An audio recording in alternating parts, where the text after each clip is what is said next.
Welcome back. తెలంగాణలో politics రోజు రోజుకు హీట్ను పెంచుతున్నాయి. సీఎం రేవంత్ రెడ్డి, మాజీ సీఎం కేసీఆర్ ఇద్దరు ఒకే జిల్లాలో పర్యటిస్తూ ఉండటంతో రాష్ట్ర వ్యాప్తంగా ఉత్కంఠ నెలకొంది. కరీంనగర్ తూర్పున రేవంత్ రెడ్డి పర్యటన ఉంటే పశ్చిమ దిశలో కేసీఆర్ సభ ఖరారైంది. బీఆర్ఎస్ జగిత్యాల జైత్రయాత్ర పేరుతో సభ నిర్వహిస్తుంటే సీఎం రేవంత్ రెడ్డి మేడిగడ్డ పర్యటనతో కౌంటర్ ఇచ్చేందుకు సిద్ధమయ్యారు. ఒకరు ప్రాజెక్టు వైఫల్యాలను ఎత్తిచూపేందుకు వస్తుంటే మరొకరు రాజకీయ పునరీకరణ లక్ష్యంగా రంగంలోకి దిగున్నారు. ఒకే రోజు ఒకే జిల్లాలో ఇద్దరు అగ్రనేతల పర్యటనలు తెలంగాణ రాజకీయ సెంటర్ ఆఫ్ అట్రాక్షన్గా ఉమ్మడి కరీంనగర్ జిల్లా చేరటం చర్చనీయాంశంగా మారింది. సీఎం రేవంత్ రెడ్డి పర్యటన ప్రధానంగా కాళేశ్వరం ప్రాజెక్టు చుట్టూ సాగనుంది. మేడిగడ్డ బ్యారేజ్లో కుంగిపోయిన 7వ బ్లాక్ పిల్లర్ను ఆయన స్వయంగా పరిశీలించనున్నారు.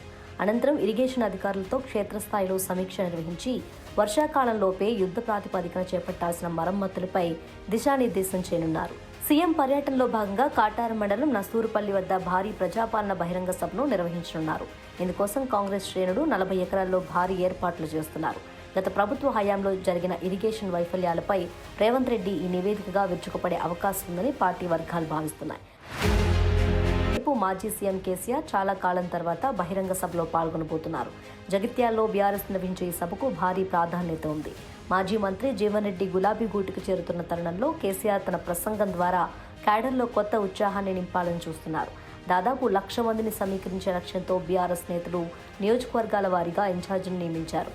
2023 అసెంబ్లీ ఎన్నికల తర్వాత కేసీఆర్ పాల్గొంటున్న తొలి భారీ బహిరంగ సభ ఇదే కావడంతో ప్రస్తుత కాంగ్రెస్ పాలనపై ఆయన ఎలాంటి విమర్శలు చేస్తారనేది రాజకీయ వర్గాల్లో చర్చనీయాంశంగా మారింది.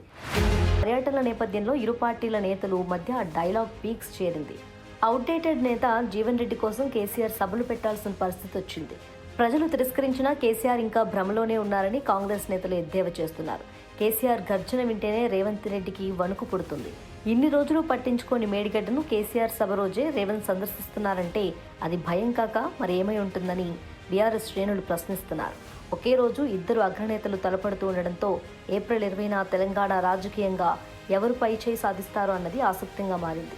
ఈ బిగ్ డే రాష్ట్ర రాజకీయాల్లో కొత్త మలుపుకు దారితీయబోతుందని రాజకీయ వర్గాలు కూడా చర్చించారు.